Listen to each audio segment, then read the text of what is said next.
Assalamualaikum warahmatullahi wabarakatuh. Selamat pagi untuk kamu yang sedang menyaksikan video pembelajaran ini. Masih di channel Junaidi Voyat. Kali ini kita akan membahas pembelajaran 5 subtema 1 di tema 1 untuk kelas 5 SD. Adapun pembelajaran yang akan kita pelajari pada pembahasan kita kali ini, yang pertama adalah alat gerak pada hewan vertebrata dan hewan invertebrata. Ini adalah materi yang pertama. Kemudian dilanjut dengan materi yang kedua adalah mengembangkan ide pokok, dan materi yang terakhir atau ketiga adalah jenis-jenis gambar cerita atau ilustrasi. Ketiga materi ini akan kita coba bahas pada video pembelajaran kita kali ini. Oleh karenanya, untuk kamu yang sedang menyaksikan video ini, yuk simak dan cermati video ini dengan baik sehingga kamu mudah dalam memahami materi yang akan saya jelaskan.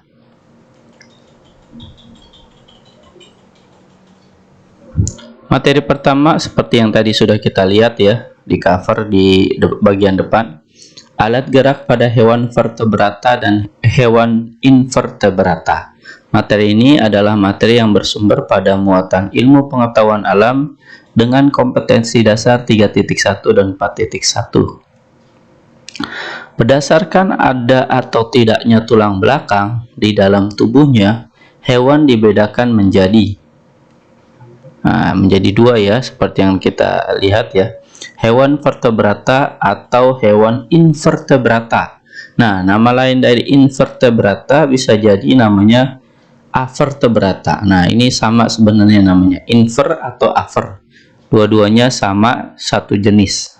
Nah, kalau hewan vertebrata bertulang belakang, ini cirinya satu ya, memiliki tulang belakang. Contohnya adalah kelinci, kucing, paus, ular, dan katak. Jadi hewan ini adalah hewan yang memiliki tulang belakang, makanya disebut dengan vertebrata. Sedangkan yang satunya lagi, hewan avertebrata, adalah hewan yang tidak memiliki tulang belakang, kemudian susunan saraf terletak di bagian ventral atau perut, di bagian bawah saluran pencernaan.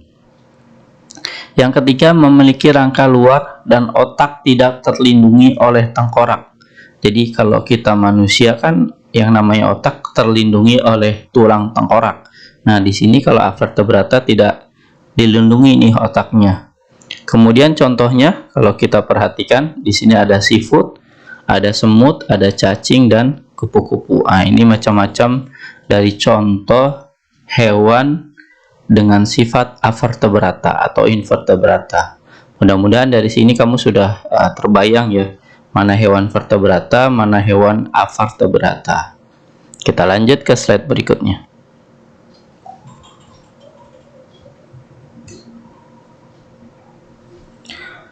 Mengembangkan ide pokok. Nah, materi kedua ini adalah materi bersumberkan pada muatan bahasa Indonesia dengan KD 3.1 dan 4.1. Ketika kita mau mengembangkan suatu paragraf, maka langkah-langkah yang harus kita perhatikan adalah, di sini ada 6 ya langkah-langkahnya kalau kita perhatikan. Yang pertama adalah menentukan topik dari paragraf yang akan dibuat. Jadi topiknya itu pengen bahas apa kita, maka disitulah kita harus menentukan terlebih dahulu sebelum kita mau mengembangkan sebuah ide pokok tersebut. Yang kedua, selain topiknya, menentukan ide pokok dari paragraf atau teks yang akan dibuat. Jadi ide pokoknya apa ya, setelah topik maka ide pokoknya dalam setiap paragrafnya kamu harus bisa menentukan apa. Kemudian yang ketiga adalah membuat sebuah kalimat yang berisi ide pokok tersebut untuk menjadi kalimat utama dari paragraf yang akan dibuat. Nah, ini berlanjut dari nomor 2 ya, poin yang B. Jadi kita setelah sudah menentukan ide pokok, maka kita jadikan ide pokok yang kita buat tersebut menjadi kalimat utama yang ada pada paragraf yang akan kita buat. Keempat adalah mengembangkan kalimat dan ide pokok tersebut menjadi beberapa kalimat. Jadi maksudnya adalah ketika kita sudah merubah ide pokoknya menjadi kalimat utama, maka kita kembangkan kalimat tersebut menjadi beberapa kalimat. Jadi karena paragraf itu dituntut untuk kumpulan dari beberapa kalimat, maka harus kita kembangkan dari ide pokok yang kita buat. Yang kelima adalah menulis beberapa kalimat yang berisi informasi tambahan untuk mendukung kalimat utama yang telah dibuat. Nah, ini penting nih. Jadi kalau sudah membuat ide pokok, sudah kita kembangkan, maka kita tambahkan kalimat informasi tambahan atau biasa disebut dengan kalimat pendukung atau kalimat penjelas. Nah, ini poin kelima ini yang harus kamu bisa perhatikan ya, harus kamu bisa buat, kembangkan sesuai dengan keinginan kamu. Keenamnya adalah menyusun kalimat-kalimat tersebut menjadi sebuah kalimat yang padu. Yang padu itu yang utuh. Dari awal hingga akhir kalimatnya tersusun dengan baik berdasarkan urutannya sesuai dengan ide pokok yang kamu buat pertama. Nah, ini adalah langkah-langkah untuk membuat sebuah paragraf berdasarkan ide pokok, atau gampangnya adalah untuk mengembangkan ide pokok dari yang kita buat. Mudah ya, mudah-mudahan kamu mudah dalam memahami materi mengembangkan ide pokok yang merupakan materi kedua di video ini.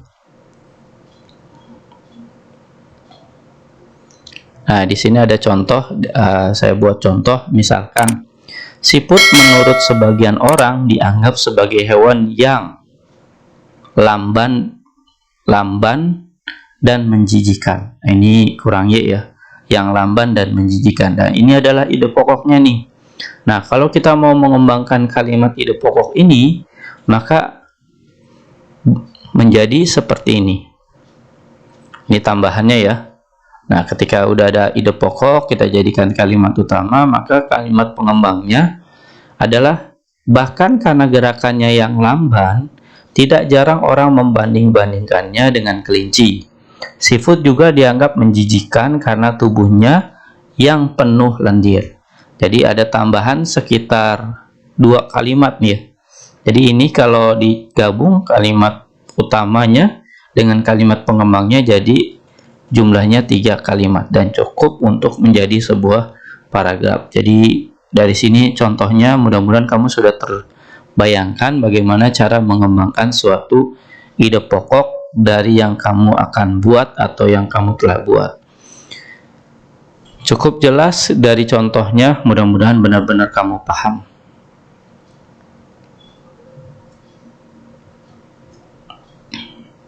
Lanjut ke materi yang terakhir dan sekaligus materi yang ketiga pada video ini adalah jenis-jenis gambar cerita atau ilustrasi. Materi ini adalah bermuatan SBDP dengan kompetensi dasar 3.1 dan 4.1. Gambar yang akan kita bahas atau jenis-jenis gambar cerita itu terdiri dari 4 gambar. Pertama, gambar realis, gambar karikatur, kartun, dan gambar dekoratif. Kalau kita menemukan gambar realis adalah gambar yang dibuat sesuai dengan kenyataan atau keadaan yang sebenarnya. Contohnya adalah gambar ilustrasi pedagang sayur. Nah, jika di sekitar lingkungan rumah kamu ada pedagang sayur yang sedang berkeliling dan kamu ada bakat untuk menggambar, maka di situ akan kamu gambar sesuai dengan apa adanya. Jadi pedagang sayur sedang melayani misalkan pembeli, ibu-ibu rumah tangga yang sedang membeli di dagangan sayurnya. Nah, ini adalah contoh gambar realis nih.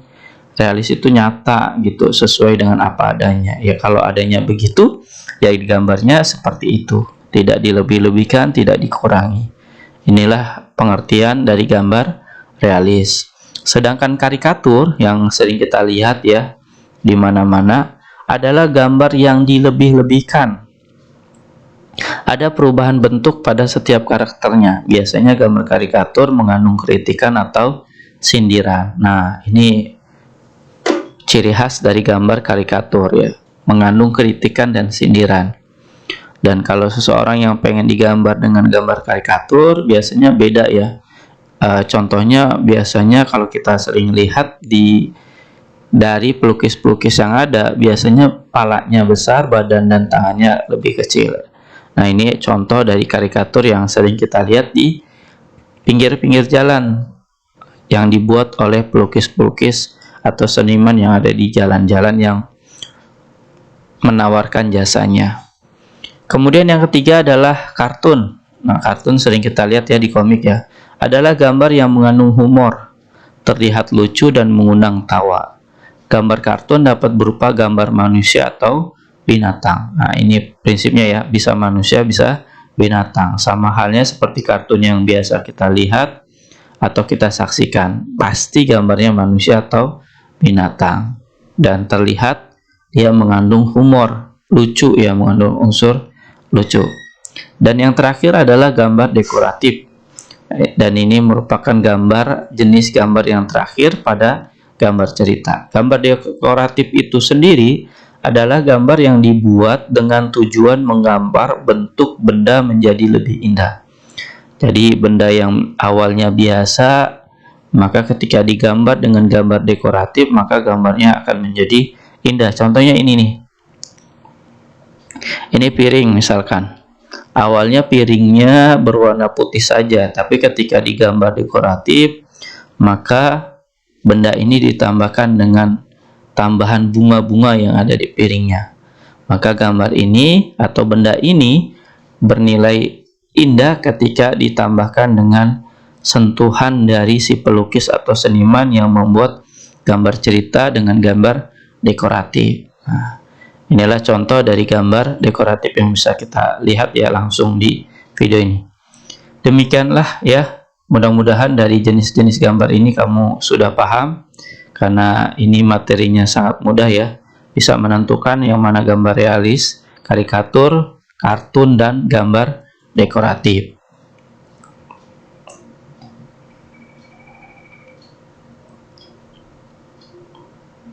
Setelah kamu menyaksikan video ini dari awal hingga akhir, dari materi 1 sampai dengan materi 3, cobalah kamu jawab soal-soal latihan ini. Terdiri dari 4 soal, di mana soal latihan ini diambil dari video pembelajaran kita kali ini. Jawablah keempat soal ini dengan jawaban yang benar dan tepat, sesuai dengan apa yang ada pada video ini. Jawablah sesuai dengan kemampuan kamu tanpa harus meminta atau menerima bantuan dari orang lain. Saya doakan kamu bisa dalam menjawabnya. Selamat mencoba, selamat mengerjakan. Demikianlah pembahasan kita pada video kali ini, pembelajaran 5 subtema 1 di tema 1 untuk kelas 5 SD.